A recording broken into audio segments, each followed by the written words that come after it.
जब 9 मुहर्रम शाम असर के बाद का वक्त हुआ तो वो जितने भी यजीदी लश्कर के खन्नास और बदमाश थे उन्होंने उधर से तबले जंग बजा दिया था और अपनी सवारियों को इनकी तरफ जब भगाया, इमाम अली मुकाम को पता चला तो आप खैमे से बाहर तशरीफ़ लाए।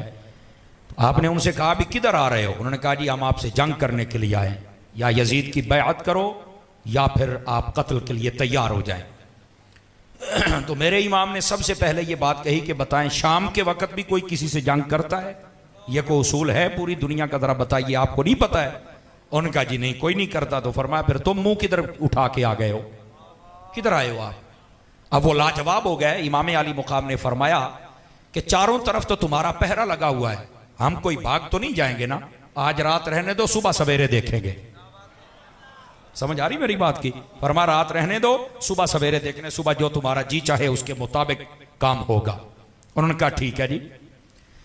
यहां पर बाज उलमा ने यह भी लिखा है कि आपने उनसे कहा था कि आज रात हमें दो ना, तो किसी ने कहा कि आज रात क्या सोचना है? तो फरमाया सोचने के लिए पिछले 10 दिन काफी थे। समझ आ रही है मेरी बात की? फ्रंट सीटों पर जितने बैठे हैं, आज सोचने के लिए बड़े दिन थे, हमने जो सोचना था वो सोच लिया है। तो फिर कहा कि आज रात की मोहलत क्यों मांगी है? तो आपने जो जवाब दिया बड़ा गौर से सुनने वाला है। फरमाया हमारा जी चाहता है कि हम आज की रात बड़े जोशो जज्बे के साथ अपने रब की इबादत करके अल्लाह की बारगाह में जाएं, इसलिए हम आपसे ये कह रहे हैं कि आप सुबह आ जाना। वो सारे के सारे चले गए। इमाम अली मुकाम ने मगरिब की नमाज पढ़ाई, ईशा की नमाज पढ़ाई। उसके बाद आपने जितने मर्द हजरात थे उनको एक जगह पे जमा फरमाया। और आपको ये इल्म होना चाहिए इमाम अली मुकाम का ये टोटल जो काफिला था, मर्द औरतें बच्चे खादिम नौकर मिला के, ये 82 नुफूस पर मुश्तमिल था। 82। एक किताब में 140 का जिक्र है, एक में 245 का जिक्र भी है, लेकिन 82 वाले को ज्यादा बयान किया जाता है। बात समझ आ रही है मेरी बात की? ये सिर्फ इतने अहबाब व हजरात थे और इनमें से 72 शहीद हुए। ये जो 72 शहीद हुए थे ना, इन 72 में से भी 4 बाहर से आए थे। एक हजरत हो रहे थे, एक उनका भाई, एक उनका खादिम, और एक हजरत अब्दुल्ला वहाब कल्बी जिनका नाम बताया जाता है। अभी 17 दिन हुए थे उनकी शादी को।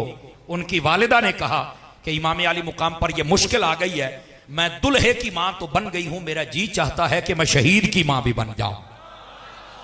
तो उस नौजवान ने फिर अपनी ख्वाहिश को पूरा किया और अपनी वालदा की ख्वाहिश को पूरा किया था।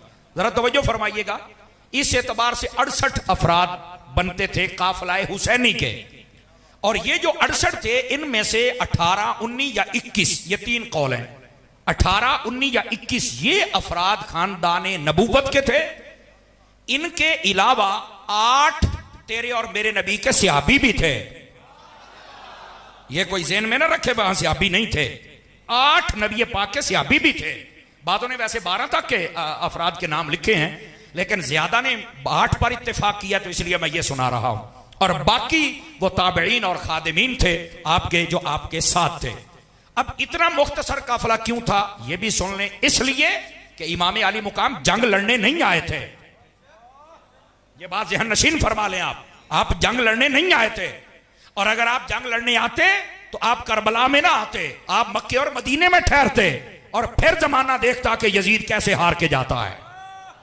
वैसे ये एक अलग बात है कि इमाम अली मुकाम यहां जंग लड़ने नहीं आए थे, फिर भी जीत गए।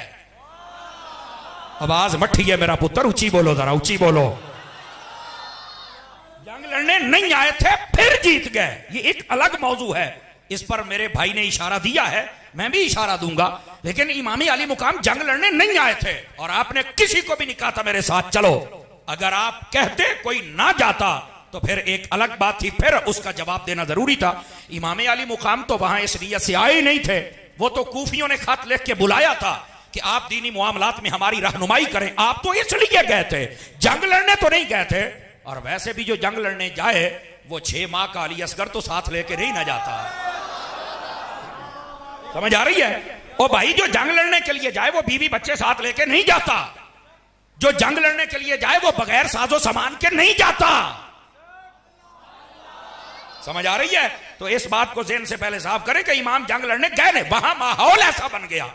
इमाम अली मुकाम ने 3 बातें सामने रखी थी, नोट करें इन बातों को, पढ़े लिखे हजरात हैं। नंबर 1, आपने फरमाया था कि तुमने मुझे बुलाया, आज मेरे सामने खड़े हो, या तो मुझे यजीद के पास ले जाओ ते मैं ओदी अख दे विच अख पा के गल करा। लौराले मजा नहीं आता पिया, सामने बह जाते हो तो चुप कर जाते हो, खुदा दे बंदे हो, इस बात को समझो।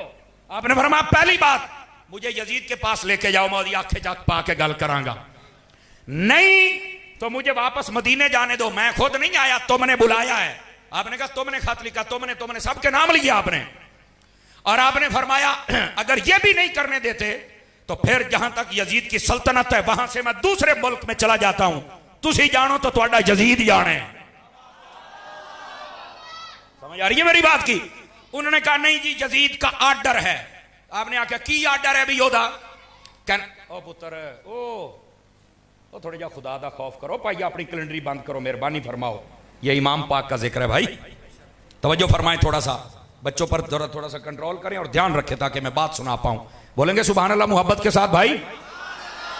आवाज आपकी कमजोरों वाली या मुझे जवानों वाली चाहिए? जवानों वाली सुभान अल्लाह सुना दीजिए इस अंदाज के साथ। कई चुप शाह बन के बैठे ने, आप उन्होंने शाह के मनण वाले जरा नेज़े ते चढ़ के बोलते रह गए। समझ आ रही है? इस वास्ते तुसी भी भाजी बोलो तो सारे जरा सज्जे खब्बे ना सारे तकड़े होके बैठो। इमाम अली मुकाम ने ये तीन बातें की। उन्होंने कहा नहीं जी सानू दो चीज़ों का आर्डर है। केड़ियां दा? उन्होंने कहा या यजीद की बैत करो या कत्ल के लिए तैयार हो जाओ। इमाम ने फरमाया बैत तो मैंने करनी नहीं। कहा क्यों? फरमाया मैं पाक थे, वो पलीत, जो पाक हाथ है वो पलीत हाथों में नहीं जा सकता। और रह गई ये बात कि मैं कत्ल कर दिया जाऊंगा, तो फरमाया ऐ मैं कत्ल तो डराओ ना, मैं अली दा पुत्र हां जनाब।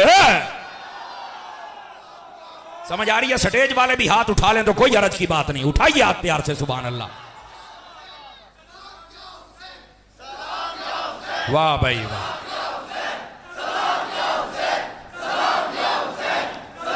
अल्लाह आपकी मोहब्बत को सलामत रखे। बिल्कुल बनता ही यहां सलाम या हुसैन है।